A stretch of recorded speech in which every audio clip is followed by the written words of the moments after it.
a rebel took to the streets. He recruited others to join him. They roamed the hood and challenged authority. Community leaders feared them. Religious leaders abhorred them. We have to get them off the streets, they said. But they weren't part of a gang spreading hate and terror. They were spreading love.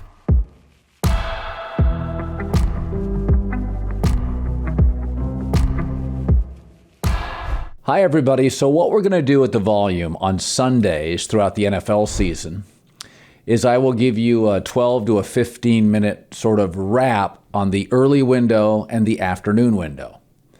And I want to start with Green Bay and Minnesota. That was my strongest opinion going into the weekend. It was my strongest off-season opinion that I thought the Vikings would win the division. They would be the most improved team in the league. And that Kirk Cousins simply needed the organization to pivot to an offensive coach. That Mike Zimmer's a good coach, but he's rigid, he's older, he can be crusty, he can be abrasive, and Kirk Cousins isn't the kind of guy or personality that can overcome that. So here comes Kevin O'Connell from sort of the Sean McVay coaching tree, not a yeller, not a screamer, positive pro player vibes. Well, Kirk Cousins looked great today. Didn't Kirk Cousins look great? There are some athletes that like hard coaching. You know, Brady doesn't mind barking or being barked at. Others are different. And I always felt with Kirk Cousins, he's been doubted his entire career. And so he needs some support. I feel the same way with Russell Wilson. His college coach benched him. He had to transfer to Wisconsin. He goes to Seattle, gets no credit. It's Marshawn Lynch, it's Pete Carroll, it's the defense. He needs an offensive coach. Russell Wilson needs support. Kirk Cousins needs support. And I think certain personalities at the quarterback position, some guys are agitators like Baker Mayfield. Some guys are, wildly confident, Big Ben. Other guys, you got to manage a little bit. And so I think Minnesota's the better team than Green Bay this year. I have real questions about the Packers, multiple players on the offensive line coming off ACL tears. Outside of cornerback, I think Minnesota's got an argument. They're better than Green Bay across the board. Wide receiver, offensive line, certainly have a star running back in Dalvin Cook. Tight end, they're as good. They're not as good. Aaron's much better than Kirk Cousins, and the Packer corners are great. But this was my big prediction, that Minnesota just needed an offensive-leaning coach with all these weapons. They've drafted, I think, very well on the offensive side. And I think you saw what I kind of thought we would see from the Packers, that Aaron has a history of struggling to trust young players, trust people in general, the media, our government, the vaccine. He struggles with trust issues. His family, it's well documented. And so it's going to take him time. It took him a long time to sort of develop a relationship with multiple receivers in his career. So, and then when you have a receiver like Christian Watson drop that big throw early and the eye roll start and the body language starts, it just felt like very early in this game it was going to be Minnesota's. I do think Green Bay will rebound. Aaron is the best quarterback in the division. Again, it's a really nice defense, especially up front and at corner. So, you know, my kind of takeaway in Green Bay is they're going to win 9-10 games, but they do not have the firepower to come back from big deficits. You saw that this afternoon. And frankly, I thought Minnesota pushed them around in the fourth quarter when they needed rushing yards and eating the clock. They did. So, and there's really no proof now that Matt LaFleur is an elite coach. He inherited everybody except, well, he inherited Aaron Jones, although I do think he gets credit for developing a running game. But I'm not going to give him credit for Aaron Rodgers. I'm not going to give him credit for the defensive elevation the last couple of years. That's the front office and the defensive coaches. I'm not sold on Matt LaFleur in big games. I've seen him against Brady and lose, and the Niners and Kyle Shanahan and lose. Against the Vikings, he's struggled. So I'm not convinced this is an elite coach or an elite roster, and the Vikings were my pick of the weekend, my pick to win the NFC North, and I thought they looked very impressive. I think they're going to be a 13 or a 14-win team. They had more close losses than anybody in the NFL last year, and I thought they hammered Green Bay, more physical, better defense, ran the ball more consistently, everything you want from the Vikings. Another game I want to talk about, it was really ugly. It was San Francisco in that mess in Chicago against the Bears. Now, both Trey Lance and Justin Fields are not beautiful, artistic throwers of the football. But I will say this for Justin Fields. Justin Fields avoided, even though that offensive line for the Bears is bottom 5, bottom 8 in the league, I thought Justin Fields did a good job to mostly avoid punishment, to make something out of virtually nothing. I think he throws a really nice football, but it's still a work in progress. Defensive head coach, one legit receiver, not a ton of depth. But I thought, considering the conditions and his offensive line mostly being manhandled by the 49ers front, I thought that was a really strong debut. Again, they didn't ask him to do a ton. Matt Eberflus is going to be a conservative guy. For this year, he should be. They have to go big in free agency in the draft. They got to get 2 more receivers. They got to rebuild the offensive line, interior and at tackle. But I thought, considering the defense, the lack of protection, and the weather, you'd have to feel great if you're the Chicago Bears. Now, how do you feel if you're the 49ers? Well, first of all, penalties did you in. Trey Lance made some throws, and that's not the issue. Trey Lance can make throws. Trey Lance is physical. But unlike Justin Fields, he did not avoid the physical punishment. He got the crap beat out of him with a better offensive line. A couple times he looked like he wanted to dole out punishment. He'll learn very quickly you can't last into November doing that. Again, I think he's kind of limited as a thrower. George Kittle didn't play. It didn't help. The weather was atrocious. Penalties were a major issue for the 49ers. But let's be honest about it. In both instances, you don't have veteran quarterbacks, not a lot of NFL reps. And I think in both instances, you have coaches, head coaches, that don't quite trust their quarterbacks yet, their young quarterbacks. The difference to me, though, with less support, I thought Justin Fields had some really, really dynamic moments. With Trey Lance, a couple of nice throws, but with significantly better schemes, better talent, better personnel, I thought what he did, a lot of people could have done. He has got to get out of this punishing running style. I know Garoppolo's a great bullpen to go to. Trey Lance ran into people. You've got to avoid that stuff.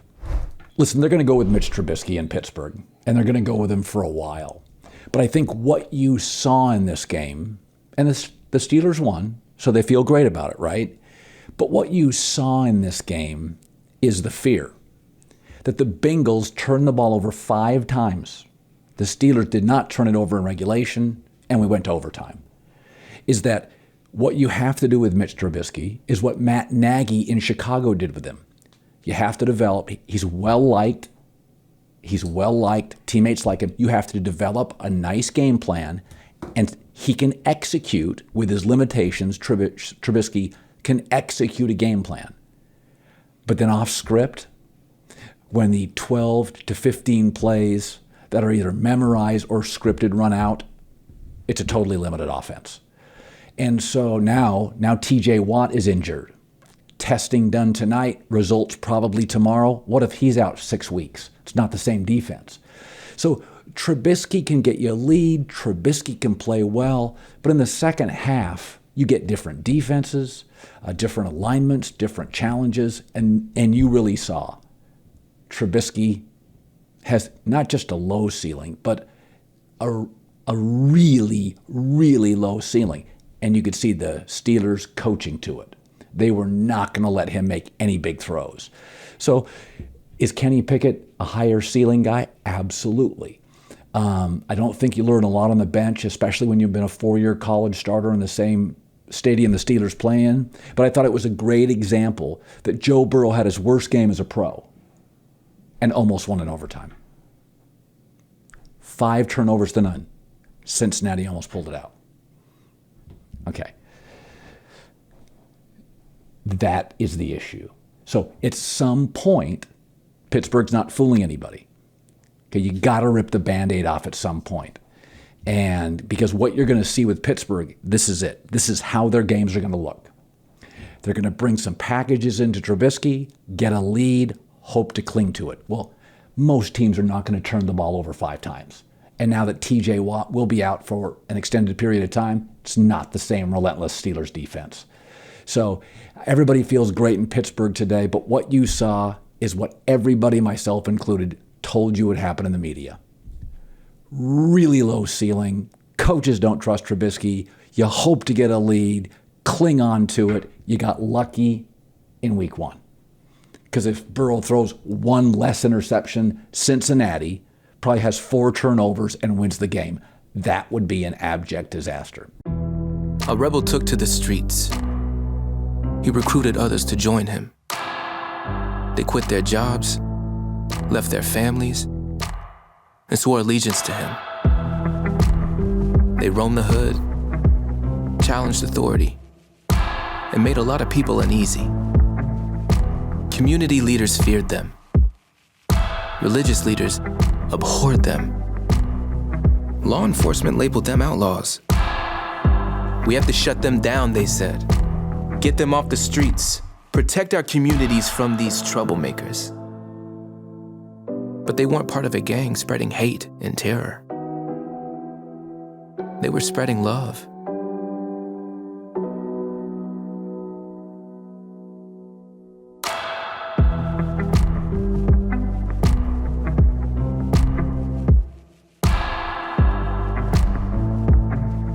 One more thought. So generally, as brilliant as an Elon Musk is, or a Jeff Bezos, ideas are fairly useless if you don't have the people to take the idea and organize it and land it, right? You know, the ideas are a dime a dozen. So when we fall in love with coaches and they're geniuses and they're brilliant, Kyle Shanahan's as smart an offensive coach not named Andy Reid in the NFL. He has a losing record without Jimmy Garoppolo. Somebody's got to land the plane. Somebody's got to land the throws, right? So we want to give Belichick all this credit for being a genius. He has turned into Greg Popovich. He has so bought into his culture and belief system that the game is now quickly pivoting away from what Bill's capable of doing, which is communicating on a regular basis with a quarterback, having an offensive sensibility, the ability to draft wide receiver talent. I watched the Patriot-Dolphin game on one of my TVs. It was painful. They had a deep ball late, a desperation ball up the sideline late that was completed. But this idea that you can a coach is a coach is absolutely, utterly ridiculous. You believe that you can go into games with a Sean McVay, a Kyle Shanahan, and Andy Reid, put a defensive coordinator calling the plays, and a coach is a coach. That is so arrogant, and that's the kind of arrogance you get when somebody has been successful and is enriched financially. That Popovich has done this. The Spurs have the lowest predicted win total in the NBA next year. Couldn't get along with DeRozan. Didn't fit with DeRozan. Couldn't get along with Kawhi. DeJounte Murray they get rid of. He's got no players. At some point, you have to be flexible. This is Belichick. They are painful. That is as bad as any offense in the National Football League. They are slow. They are predictable. They looked at times disorganized. The offensive line's not good. So again, we're not experts. I couldn't coach a football team, but I can see inefficiency. I can see bad. The Patriots are exactly what everybody in the media predicted. Mac Jones is not, think how good Josh Allen is. And he needed coaching from Brian Daboll. Well, Mac Jones isn't close. So if Josh Allen needed support, if Derek Carr's talented, but he needs support, you see these guys, talented guys. You're not going to give Mac Jones a legitimate offensive coordinator? It just smacks of institutional arrogance. And I'll say it again.